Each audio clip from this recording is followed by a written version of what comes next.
Good evening. At Jamaica Public Service, JPS Contractor this morning sustained severe injuries after being electrocuted by high voltage from a power line in ARNETT Gardens in St Andrew. Here is Colleen May with the details. A Jamaica Public Service contractor is now in hospital after he was electrocuted while working on power lines on 8th Street in ARNETT Gardens this morning. Residents in the area greatly assisted in the efforts to retrieve the injured man from the light pole. A crowd of concerned onlookers had gathered, waiting anxiously as one resident was seen on a ladder trying to secure a backstrap around the injured man. An eyewitness said she encouraged the man to pray as he waited to be rescued. Yeah, me in the shop, or me in the shop.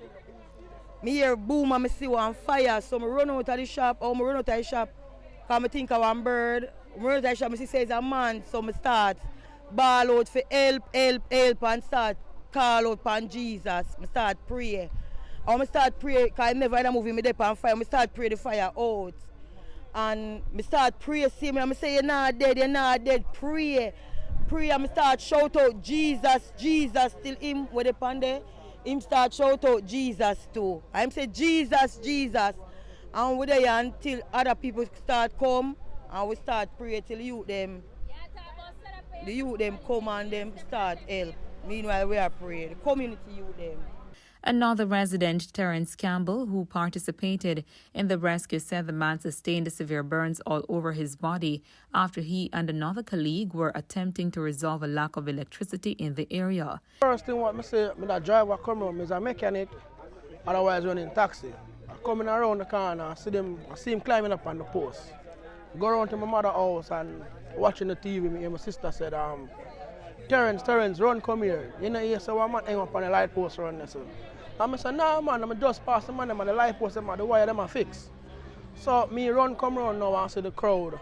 And everybody up there and try to assist and this and that. So the fire brigade man, them come right away, them take the leather. I take the leather from them and do what them do. To find myself up there on the post, holding up the man's head because he was hanging down on the light post. Clothes burn off for everything. When me go up the old thing, I can't hear my ball out. Jesus, Jesus, whoa. I'm hold up his head until them come and them cut him down. I'm hold him, take my time and carry him down. Yeah, when I look upon him hand burn, him face, in him back, because he have a chain that burn off completely off of him. Totally burn off. You get me? So, them send him at the hospital, hopefully, the fireman say him alright, and so forth. When me never know it's also current, dangerous until me see the fireman come and pull the something up there. And some blue flames. Me literally, I look pan, me down on the ground. So right now, I can tell you, say, the fireman, the JPS man, them, trust me, them get through a hard work, and them work is very risky. So we have to give God thanks for them, and who were there here and help them.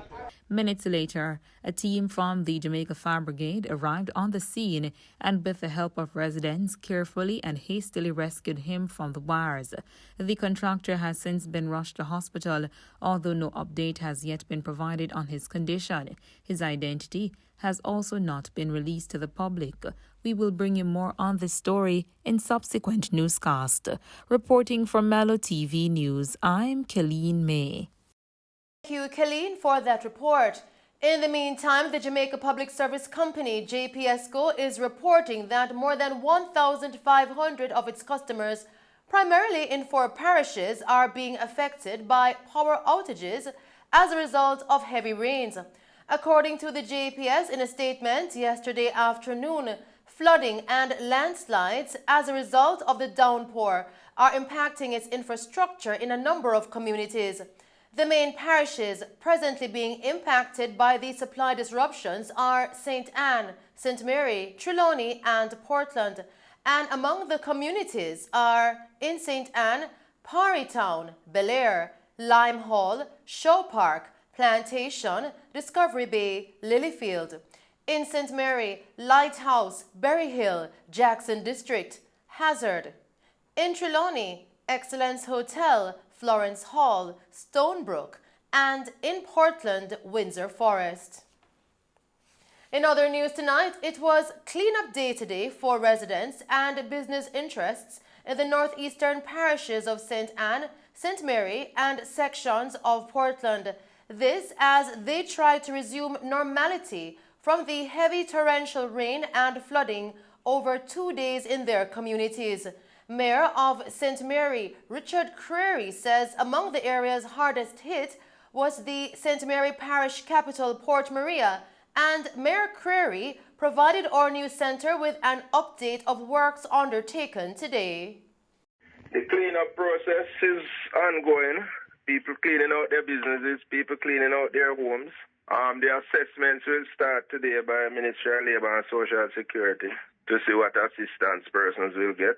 I know the tax office is doing a cleaning process today. I would say most of them, except those that probably were not affected. But basically everybody is cleaning up today. It is overcast as we speak, so we hope we don't get another round. But it might be good that we have even a little rain to help to wash away some of the mud. So that might be a blessing in disguise as long as it doesn't come where we get flooding again. The department is assisting in terms of the cleaning, which they normally do. So we must thank them and commend them for that. So they are assisting persons.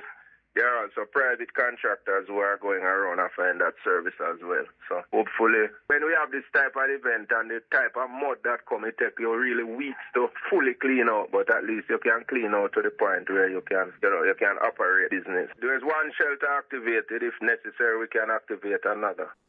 The St. Mary Parish Court in Portmore was among buildings closed today following flooding yesterday. Court staff and members of the public who were trapped inside the building had to be assisted by members of the Jamaica Defense Force. The Court Administration Division said no one was injured and there was no significant damage to the court building.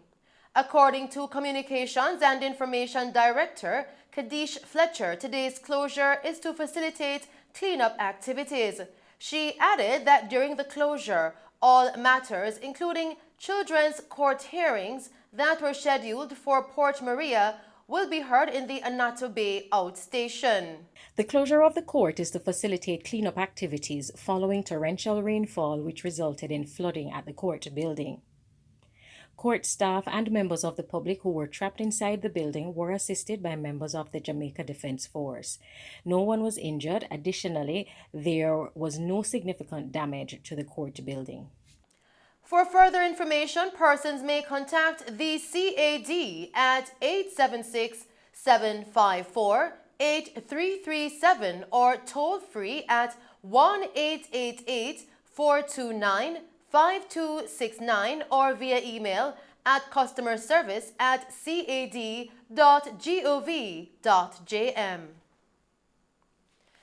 In an exclusive interview with Mello TV News, Minister Floyd Greene discussed his new roles and responsibilities as Minister without portfolio in the office of the Prime Minister with responsibility for the National Identification System NIDS.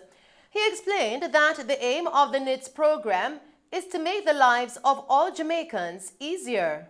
For the first time in our history, we'll be able to truly identify and plan and provide for our citizens through a verifiable database of our people. We recognize that for years it's been very difficult to do some of the basic things like distribute social services because oftentimes people don't have any identification cards or identifiers. That is why when we had the CARE program and we were saying that there's a general grant of $10,000 for people and the Minister of Finance went out and people could apply, we had over 15,000 people who could not collect just because they were not able to identify themselves. So we've identified this as a big issue. Plus, unless you're able to really identify your people, how are you going to really effectively plan for them? So it's something that we've been speaking about for the past 50 years, but we haven't gotten it done. So I want people to recognize that now we're moving to get it done. And the real aim of NIDS is to make all of our lives easier, to get us out of this stage that when we go to transact business with the government or the private sector, we need multiple identifiers, we need JP letter, we need picture with the back of it signed to say we are who we say we are, largely because there's no database where all that information is collected in a secure format, it is verifiable, people can interact with it. So for us, this will carry us a far way in transforming Jamaica into a digital space. Minister Greene also pointed out the broad objectives and purpose of the program. NIDS is now a voluntary system, so we'll be going out to say to people, sign up. But outside of making life easier, it's to have a verifiable database that can do things like digital signatures, that will capture all your information, including biometric information, and will be able to replace the multiple IDs that we now have.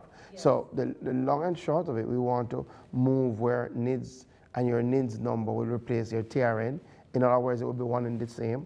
So you won't need a TRN card. We want to move to a space where even your driver's license, all of that information can be captured on your identification card. So you won't need to go through a different process in terms of getting a different card for your driver's license. And ultimately down the line, we want to have where one ID can capture as much information as possible so that when you put in that information can be transmitted, whether you're dealing with a bank, whether you're dealing with the tax office, whether you're dealing with passport office, whether you're dealing with company's office, all of it will be a seamless transition through a database. And I will really expect the Mello team to be a part of that drive. We really want to go in every nook and cranny and to speak to people, have people appreciate what are the benefits of the National Identification System, why it's important to have it, how do they sign up, and we're going to take the information on the road. And not just me, I'm going to bring the technical team because people may have questions, they want to get specific answers in terms of security systems, in terms of procedure, enrollment. So yeah, we plan to embark on a massive island-wide campaign, and we want all hands on deck for this. He announced that a pilot project of NIDS will be launched in the middle of this year, starting in Kingston and St Andrew. We want to start the second half of this year with a pilot project, targeting Kingston and St Andrew, which is clearly our most populated space, and running through the setting up of a number of enrollment centers. Starting with our first enrollment center, which will be at Jamaica Post and Telecom. And people will then be able to come in, provide the information, go through the process of enrollment. We will process their card, and they will be able to come and collect the card at an appropriate time. So we want to start that to the second half of this year. Clearly, we've decided to do a pilot. It won't be a long pilot, but with any system, you want to try it first. You literally want to see people come in, run them through that process, take that information, ensure that you're hitting the timelines that you want to, timelines in terms of processing the person from they get in to getting back out, and timelines in terms of getting the card printed and to them.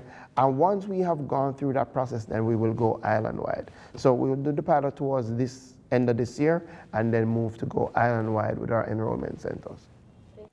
When asked about the ruling of the DPP on Monday regarding last September's incident and his appointment to the office of the Prime Minister, Minister Greene had this to say.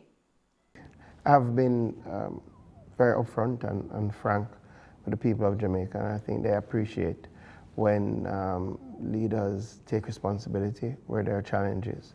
And I have always maintained that that is something that must be done, and that is something that I did. And clearly, everything's a learning experience, and you learn, you grow, and you ensure that you be better and that you do better. And I've always maintained that I got involved in political service to try and make the lives of people better. That has been my mission. That is what I'm very passionate about in Southwest St. Elizabeth and the various capacities that I've been able to serve. And having been given another opportunity to serve at this level, I will continue to do that, just that. And in fact, I will work even harder to ensure that people recognize that what I'm passionate about is work. What I'm passionate about is seeing how we can create the sort of Jamaica that we all want to live in. Stay tuned for our full interview with Minister Floyd Greene following this newscast as he addresses the Registrar General's Department RGD's bedside registration program that will be expanded, the performance of the government, and much more. Still tonight, Chairman of the Kingston and St Andrew Municipal Corporation KSAMC and Mayor of Kingston, Councillor DELROY Williams, says that 10 developments across the municipality were issued with cease and desist orders. You know, anywhere between 10 and upward that I am aware of, that we would have issued notices, and we will follow up on those in accordance with the procedures laid out in the law. The end result is that we hope over time our approach will act as a deterrent, and that persons will not be so easily moved to build contrary to the approved plans. And so we believe over time that will occur. So over time we'll see less and less fewer numbers of breaches. The mayor said that a far more robust regime has been implemented to ensure compliance from developers. We have always been taking steps to remedy situations where we find developers in breach of the approved plan. We have always been doing that.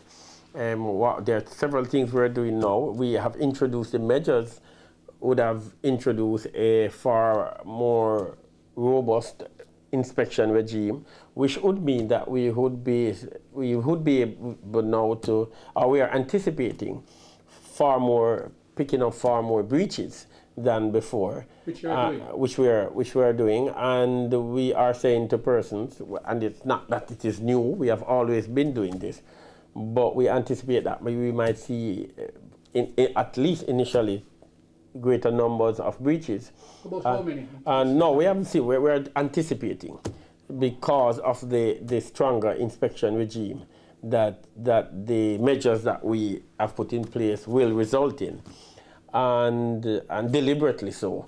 And so we are saying that there are several measures open to us. Normally when we pick up breaches, we follow a particular process where we would make recommendations we sit with persons, their representative, and work out how to correct the breaches, or to remedy the breaches. That is usually the preferred approach. But if persons are unwilling to remedy the breaches, then we will go all the way to the courts. Mayor Williams said that the GE is happy that the KSAMC is moving in the right direction and outlined the importance of the participation of each committee member. We are taking steps to ensure that we enhance accountability, transparency, efficiency, and that we are seeking opportunities for improving the entire building application process and the planning permission process. So we are satisfied that the council and that the KSAMC is moving in the right direction, and as such we believe that the participation of committee members in committee meetings is very important to the process of making the both building application and planning permission processes better. We believe that we are moving in that direction. Still tonight, the House of Representatives yesterday approved a motion to name the municipality of Portmore Jamaica's 15th parish. Now, this will be the first time since 1867 that a new parish is being created. The vote came after St Catherine South Central's Member of Parliament, Dr. Andrew Wheatley, closed the debate on the report of the Joint Select Committee, JSC, of the Parliament that was appointed to consider and report on the motion. Wheatley, who chaired the JSC, argued that it was time for the people of Portmore to be given their own parish. He acknowledged that there was need for an upgrade of the infrastructure and said the new parish will have its own hospital and will see major upgrading of roads. Now, in terms of the parish capital, Wheatley said the recommendation is that it be named Portmore, similar to the model for Kingston, where the capital is Kingston.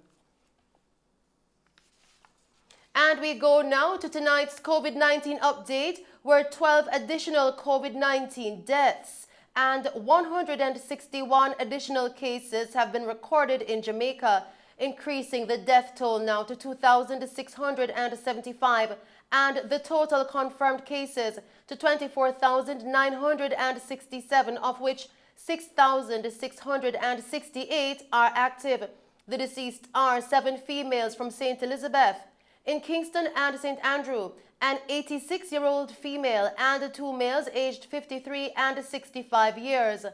From Clarendon, a 73-year-old male whose death was previously under investigation. And in Westmoreland, a 90-year-old female also died. The Ministry of Health and Wellness says the deaths occurred between September 2021 and January 31, 2022. Meanwhile, of the new cases, 91 are females and 70 are males, ranging in age from 4 months to 95 years. In tonight's COVID-19 parish breakdown, St. Catherine recorded 45 cases, Kingston and St Andrew 31 cases, Clarendon recorded 19 cases, Manchester recorded 16 cases, St Mary recorded 13 cases, Westmoreland and St James recorded 9 cases each, St Anne recorded 7 cases, Hanover recorded 5 cases, Trelawney, Portland and St Thomas recorded 2 cases each, while St Elizabeth recorded 1 case. In the meantime, there were 137 additional recoveries, increasing the total of recovered persons now to 70,340. And that's our news package for you tonight. Thank you for tuning in to Mello TV Evening News at 8.